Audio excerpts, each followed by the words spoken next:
This is Marko from the Swedish death metal band The Crown, and you are listening to FANTASM Podcast. Let's all go to the lobby. Let's all go to the lobby. Let's all go to the lobby to get ourselves a treat. Little things to eat. The popcorn can't be beat. The sparkling drinks are just dandy. You are listening to FANTASM Podcast. Hey, this is Trevor Sternad. Ryan is back from the Black Dahlia murder. Tom Gabriel Warrior. Eric Green from Sepultura. Ross Dolan from Immolation. We are Gorgasm! Ism from Creator. This is RNC of Body Count. Terrence from Suffocation. FANTASM Podcast. Join your host Corey Gorchrist and Dr. Vincent West for exclusive interviews with the sickest bands in metal and more. Head over to cultoffphantasm.com, the only gravesite for all things horror and death metal. No filler, all killer. Sell the metal! Sell the metal! Sell the metal! Sell the metal!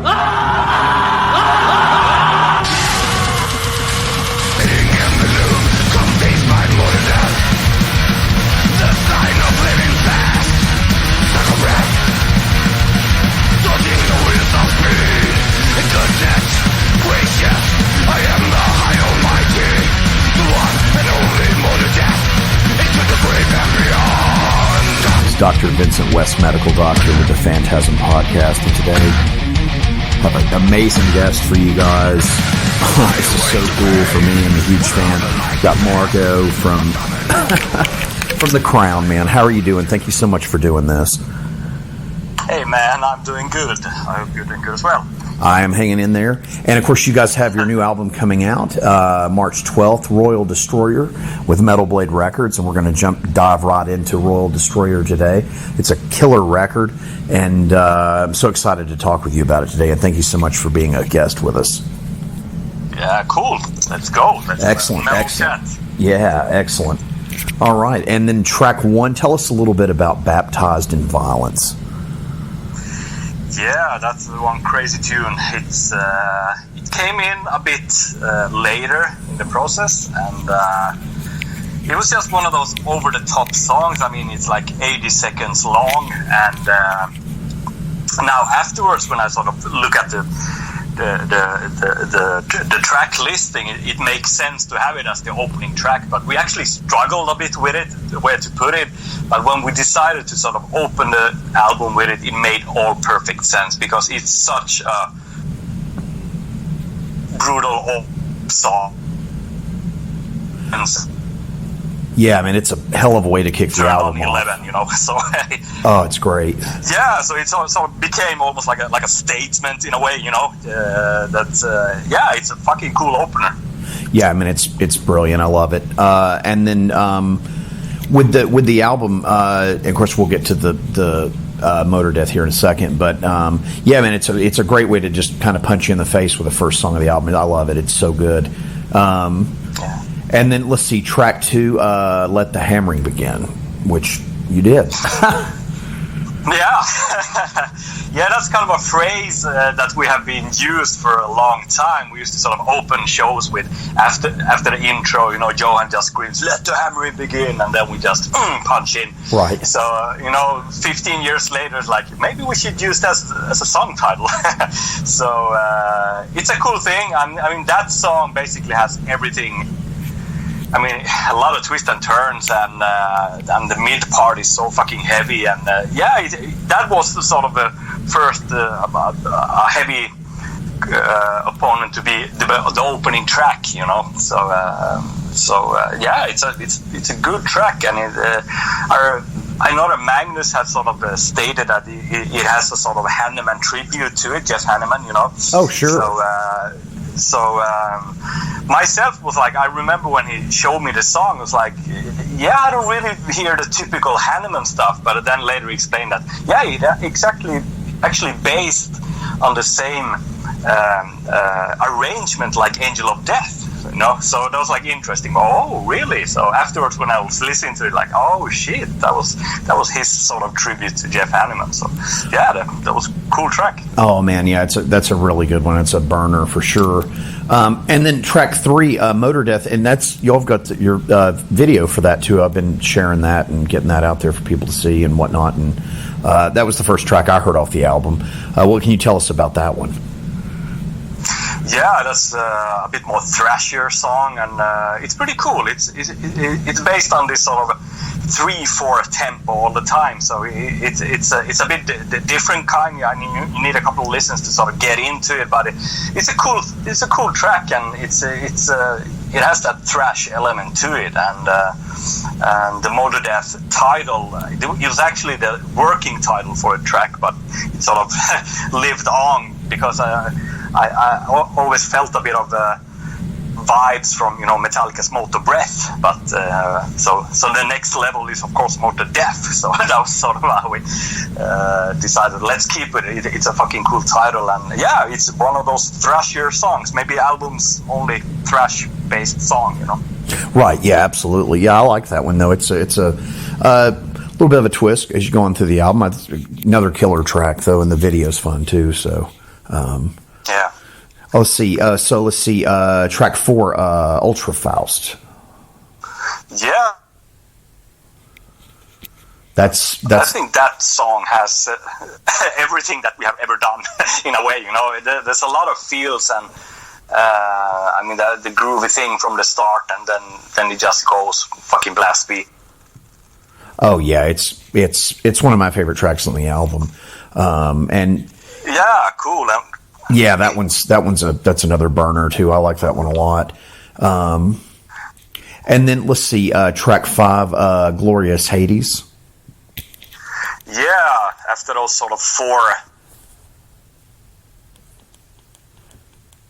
an extra down for Glorious Hades. It's one of those heavy fuckers that we always try to have on every album, and yeah, it turned out really heavy, and but what is so cool with it is I think that's probably like vocal performance in 10 years.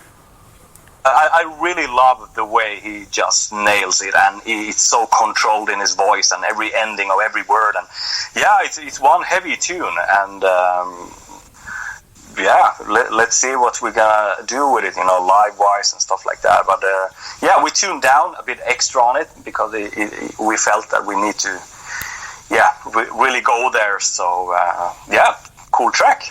It is, man. That one's a really good one. And let's see, track 6, Full Metal Justice. Yeah, one of Robin's. Robin wrote. Usually, me and Magnus write. Maybe 5 songs each, and Robin comes in with 2 songs, and this was the later song that Robin did, and it's so I think it's cool because it's based on a riff thing that we have never done before. I mean, that I mean, it just goes so fast, and it's he's really showing his skills on the lead guitar, the solo thing there as well, and it's a cool different track, and it has a bit of a on the chorus as well, so pretty short song and straight to the point, and I like it a lot. I think it's good. It's really good. Yeah, that was a good one. I like that one a lot too. And let's see, track 7, Scandinavian Satan. Yeah, every album needs a Satan title, right? So, yeah, that's a Magnus song, and from his perspective, he sort of wanted to capture that very, very old sort of first wave of black metal way of writing songs. Back when black metal was very, very close to like the sort of rock and roll stuff, very early Venom and stuff like. So it's a very, very simple song. I mean, the verse and chorus is the same riff, just different vocals on it. It has a lot of attitude and a lot of old school to it, and the most important thing, it has a cowbell, so that's a good thing. Yeah, I really like that one, and then you got to have the Satan song on the Crown album, so Exactly. Yeah, and let's see, track 8, Devoid of Light. Yeah, those first song Robin showed us, and has definitely have that groove to it. a bit of flirting with, where the slime lives kind of era, and then he goes into the high-speed stuff. But very cool song. It's also, once again, Robin showing his chops on the lead guitar there. Very good solo on it, and very straight to the point as well. And I especially like that Morbid Angel groove thing. That's a very cool thing. Oh, absolutely. Yeah, it's very, very cool. And let's see, track 9, We Drift On. That was what we called almost like on the album, and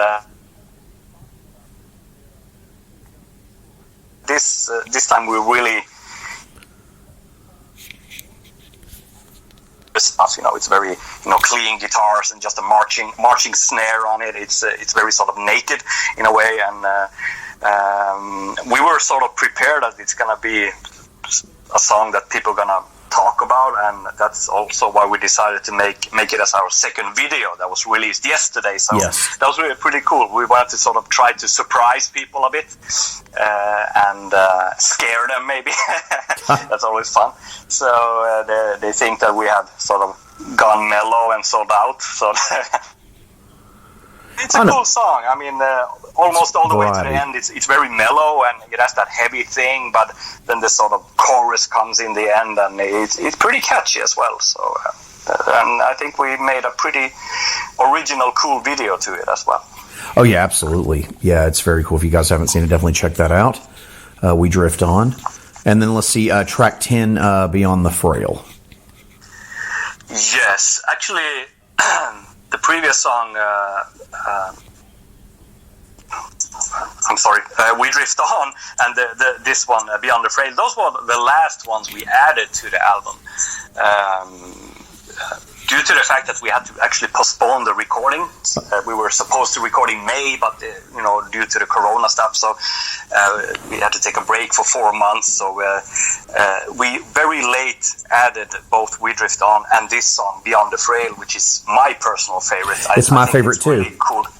Yeah, and I remember that I sort of told the band that we need to have it on the album, and I really want to close the album with it, because we have closed many albums with like a very long, epic song, but I really wanted to close this like a, fucking Dire Sea with Metallica or something short and something pretty catchy, and I like it. It's super melodic, but super fast, and it has this tapping solo thing going on, basically.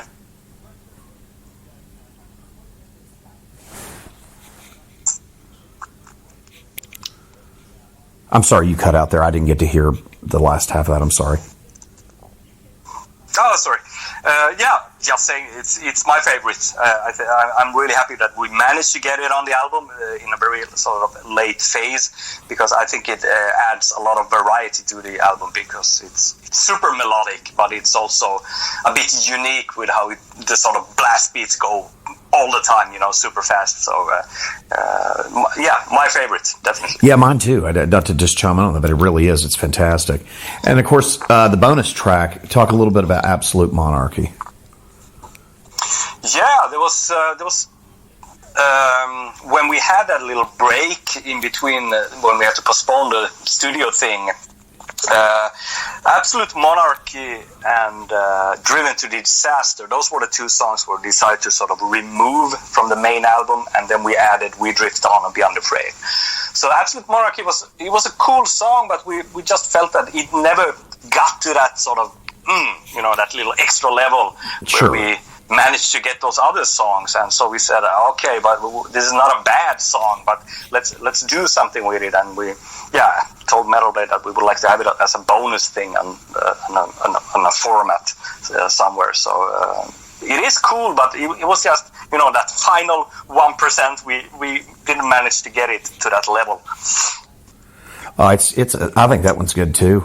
I love getting the bonus tracks from you guys, so it's always cool to hear extra stuff that might be not quite made the record, but then gets put on a bonus track. So that's always fun as well. And can you talk a little bit about the artwork for Royal Destroyer?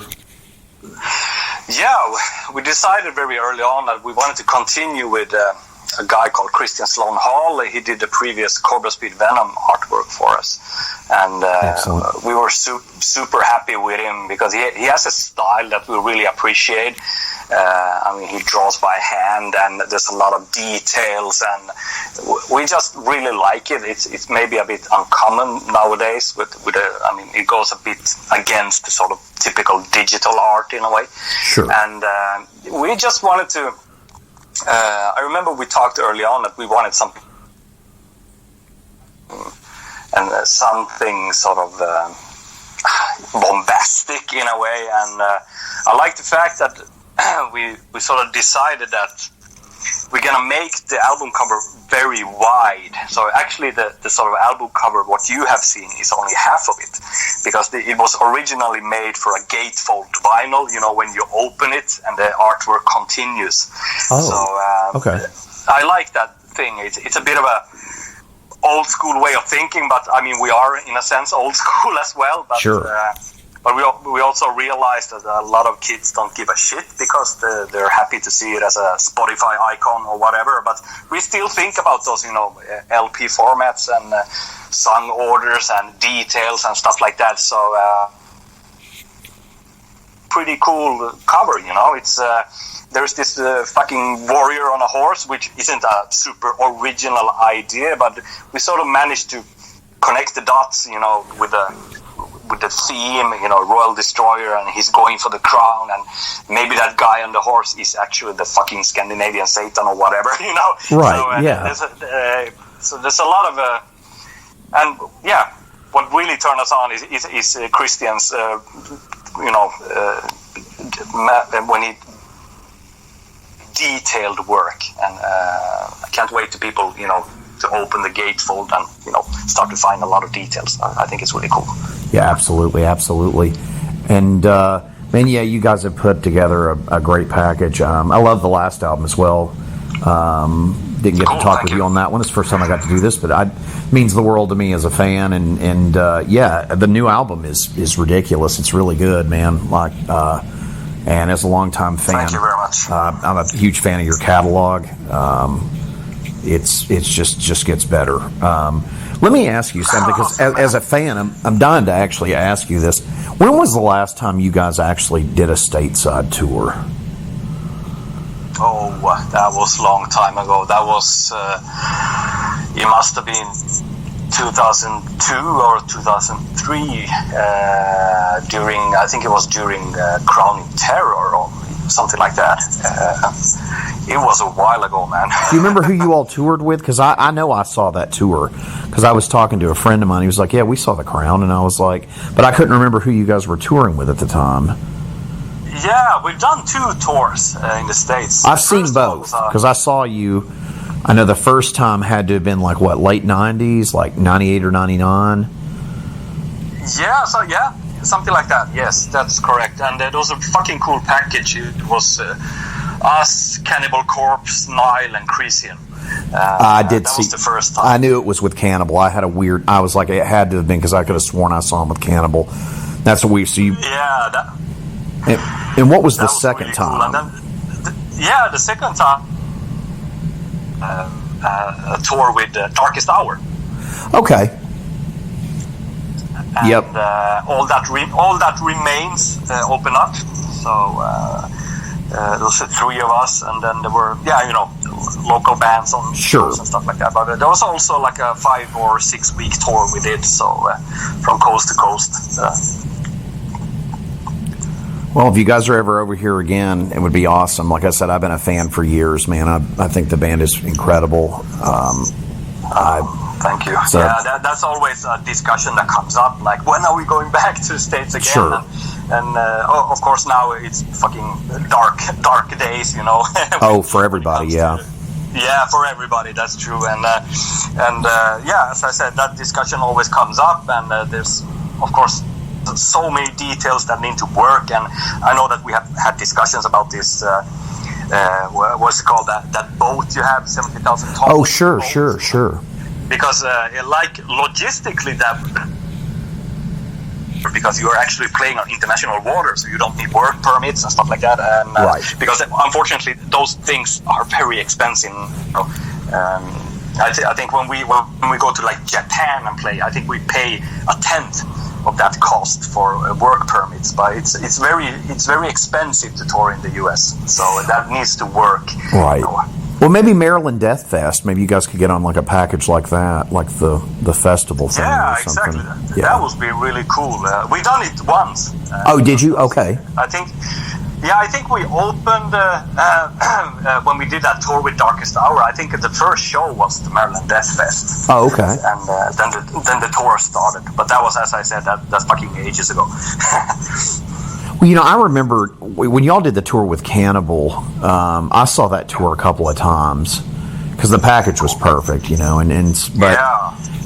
but yeah, I mean, and I've been a fan ever since. So like, I just kept following the band. So it's really cool that you guys are still doing stuff, and I just wanted to kind of share the love of my love for the band by having you guys on, and it means the world to me. You taking the time to do this with me today, I really appreciate it. Oh, thank you.